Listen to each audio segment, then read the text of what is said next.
Hello, my name is Ashley Reis, and I'm Senior Lecturer of English at the University of North Texas at Frisco. My work appears in Isle, Steinbeck Review, Western American Literature, and a few other places. And new scholarship of mine, in fact, will be appearing soon in a special issue of Western American Literature that focuses on California and climate fiction. I want to begin today by recognizing the past, present, and future caretakers of the land from which I'm presenting today, the Eastern Shoshone-Bannock, and Cheyenne peoples, as well as other Indigenous tribes, confederacies, and nations. I want to offer my respects to the elders, past, present, and future, and recognize my own occupancy of unceded territories and my own participation in an ongoing settler colonial agenda. I'm reading today from a personal essay of mine entitled Fire on the Mountain, Grieving Environmental Loss on Stolen Land. It's not unusual for me to dream about the mule deer, black bears, and cougars even. I've seen the smaller species too from behind my sleeping eyes, the lynx, ermine, and voles. And of course, those who take flight are not exempt from the inner workings of my mind at rest. Red-tailed hawks, peregrine falcons, and great gray owls appear too. But even the gift of flight doesn't guarantee a lifeline out on the horizon. None of these creatures are safe. I sense the fear, the panic, and the escape, and I feel the stifling heat of the fire that bears down, singeing brittle lodgepole, dry pine needle, and parched bunch grass, the sound ominous, cracking and wheezing, bellowing even, screaming like the first locomotive that sliced across the landscape, piercing the silence, the sacred. I wake with a jolt, wipe sweat from my brow. It is June, the beginning of fire season, the stretch of summer months in the US West when many of us hold our collective breath and when my nightmares typically return. This year, as is the case every summer, we're told to brace for the worst yet. While at present only 3 relatively manageable wildfires burn across Wyoming, to the south in Utah, the Pack Creek fire is burning roughly 9,000 acres and growing. To the north, Montana's Deep Creek Canyon blaze encompasses roughly 4,700 acres. And further away, Arizona is experiencing the worst of it as the Telegraph fire comprises 180,566 acres and continues to spread. The Forest Service active fire mapping program hasn't updated the containment status of these fires in over a week. Meanwhile, national headlines that speak to our localized Western experience stokes our anxieties. Mega heat wave is peaking in the West, breaking records and intensifying drought fires, they read. And it's like having gasoline out there. Grim fire season starts much drier in US West than record-shattering 2020. Here in Northwest Wyoming, the National Forest Service rates the early June fire danger as high, a designation they typically don't assign until mid-July. I'm not sleeping well, you could say. Many mornings I wake more tired than when I fell asleep the night before.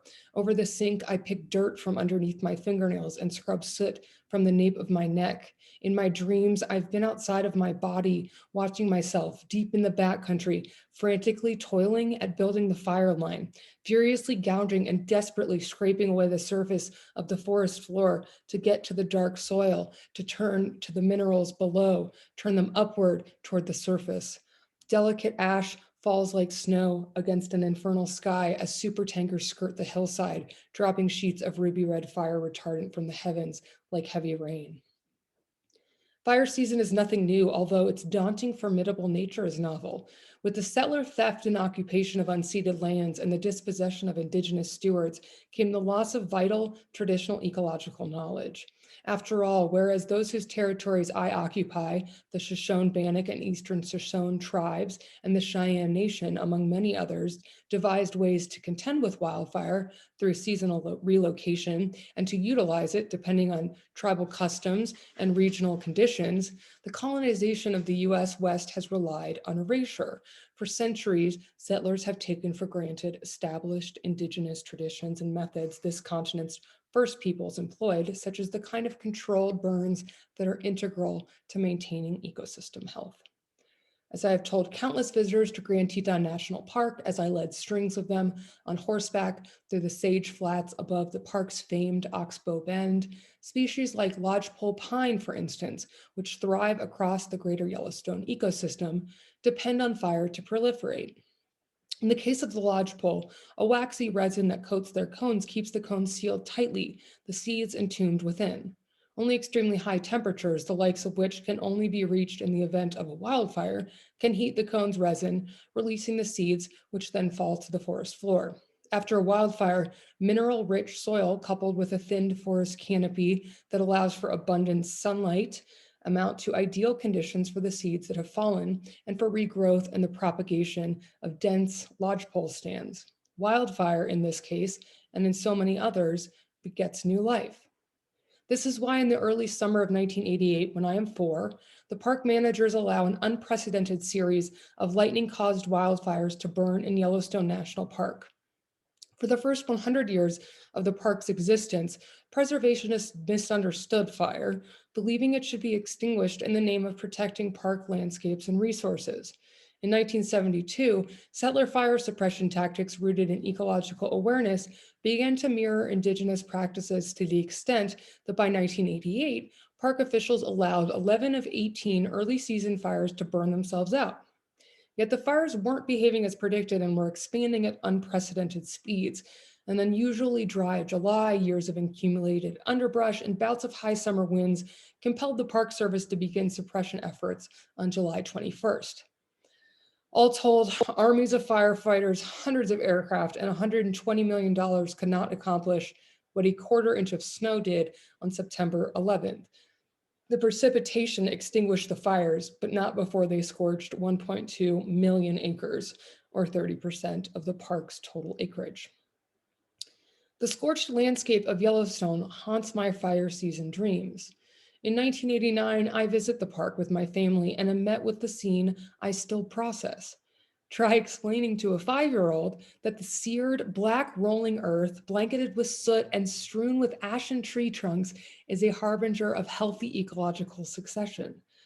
Without a forest canopy to filter the light, what I encounter looks like a funeral pyre, brilliantly backlit by the noontime sun, highlighting the magenta fireweed, primed to take full advantage of the fire's disturbance, its vast network of rhizomes reaching out beneath the acres of blackened earth.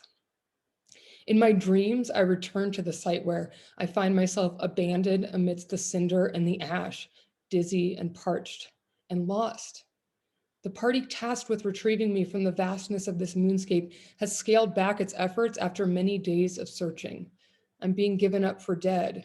But go back to dust here, I decide, as I sink to my knees among the menacing trees that sway and moan in the still smoldering smut. Back in my waking life, my knees bear the burn marks for weeks, and both sunshine and water scald the sores. All those years ago, when I dreamt of flames, I conjured rhythmic frontier songs and campfires, neatly and safely contained by round stones picked from the channel that winds the river and smoothed by the steady ancient waters. Attending to the campfire wasn't my concern. I was free to play tag and Red Rover and to run free through the fields at Barbecue Point, our summer solstice gathering spot overlooking the Snake, where it winds below its headwaters to the north at Jackson Lake Dam.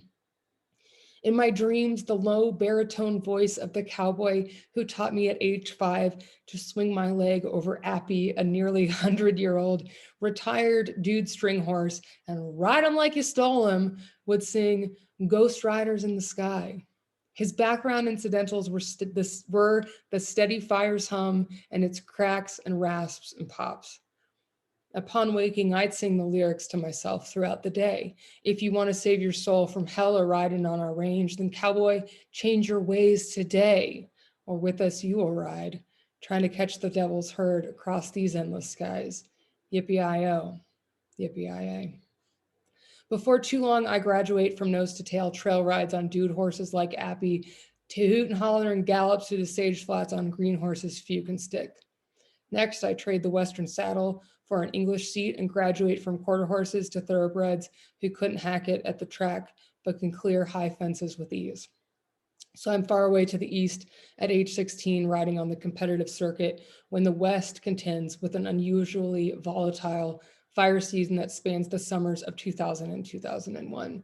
Nearly 7 million acres burn across the region while I'm away, and the National Interagency Fire Center sets its preparedness level to 4, On a scale of 1 to 5, 5 would mean calling in the military to support firefighting and smoke jumping crews.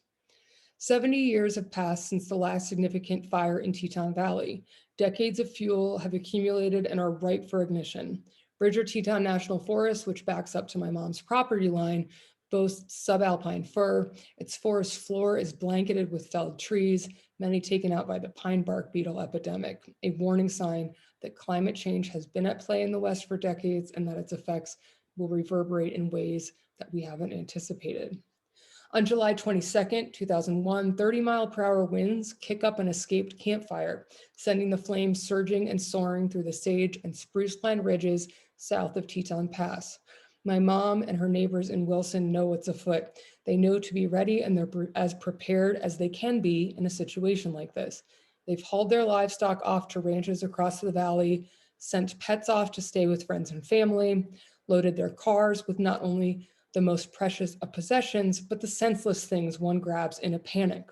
A novel one won't be able to read to take one's mind off of things, a favorite snack from the pantry one couldn't possibly stomach at a time like this.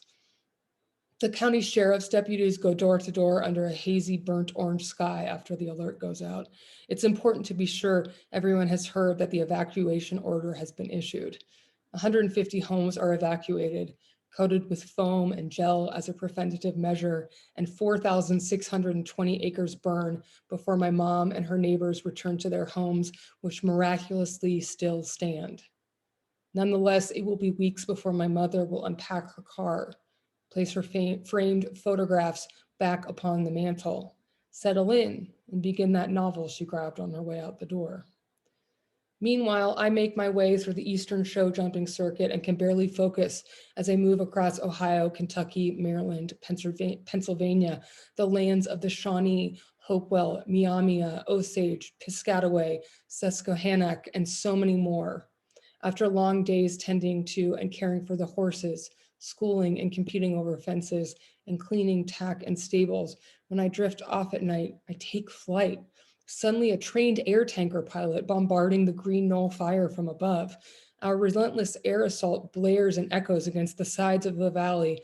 Below us is a war zone. Thousands of shovel crew members move soil and earth. Bulldozers claw up hillsides and tear through brush, and engine crews douse outbreaks with fire hoses.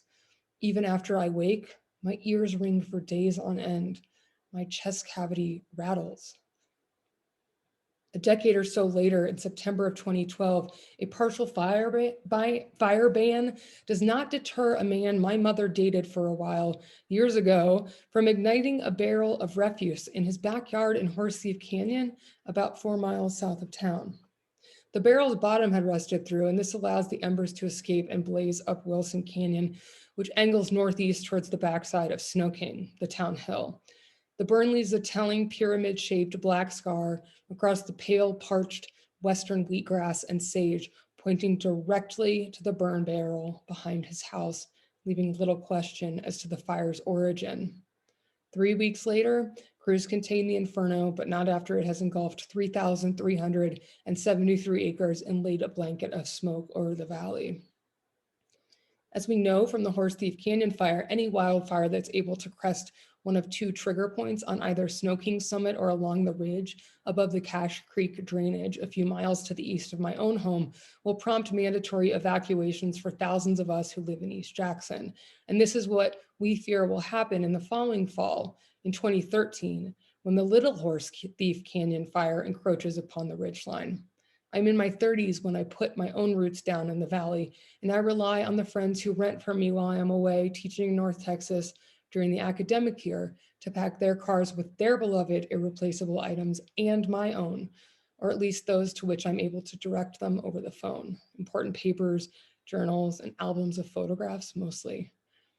And then they wait. And while they do, the fire slowly advances up the backside of the hill, sending a mushroom cloud of smoke billowing skyward, where it hangs ominously.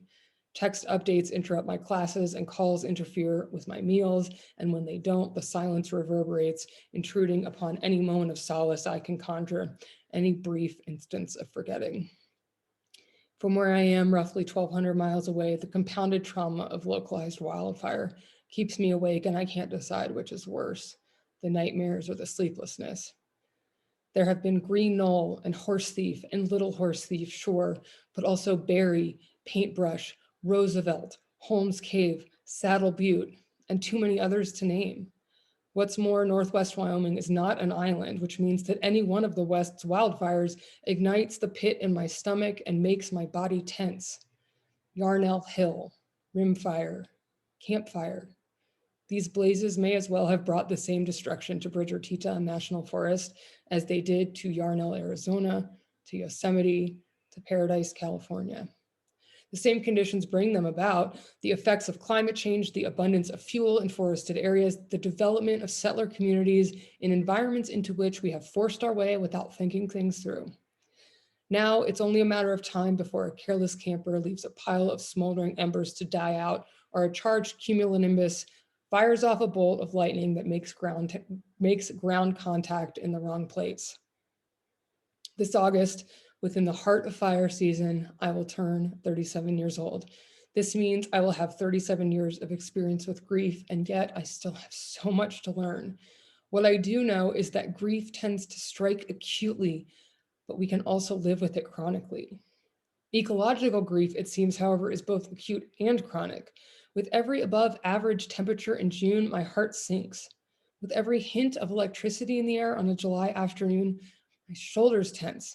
And with every faint scent of smoke I detect in early August, my breathing shallows and sharpens.